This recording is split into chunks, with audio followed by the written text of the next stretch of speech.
পুরান ঢাকার ব্যস্ত সড়কে আধুনিক গাড়ির ভিড়ের মাঝেও এখনও টিকে আছে প্রায় ২০০ বছরের পুরনো এক ঐতিহ্য ঘোড়ার গাড়ি। স্থানীয়দের কাছে যা টমটম নামে পরিচিত।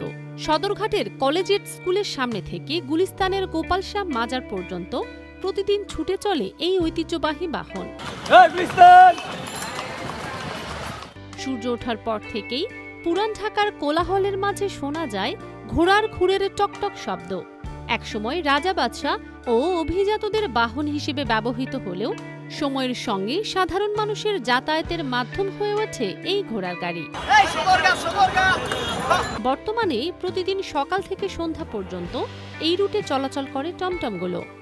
একটি গাড়িতে একসঙ্গে বেশ কয়েকজন যাত্রী বসতে পারেন।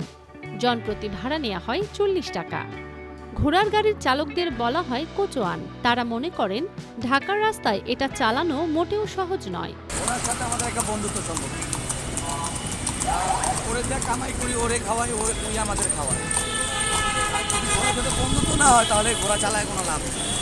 বোমা প্রাণী, ওদের বুঝতে হবে, ওদের কথা, ওদের জিনিস বুঝতে হবে, ওদের ভাষা বুঝতে হবে, তাহলে ওটাকে বলা হবে বন্ধুত্ব।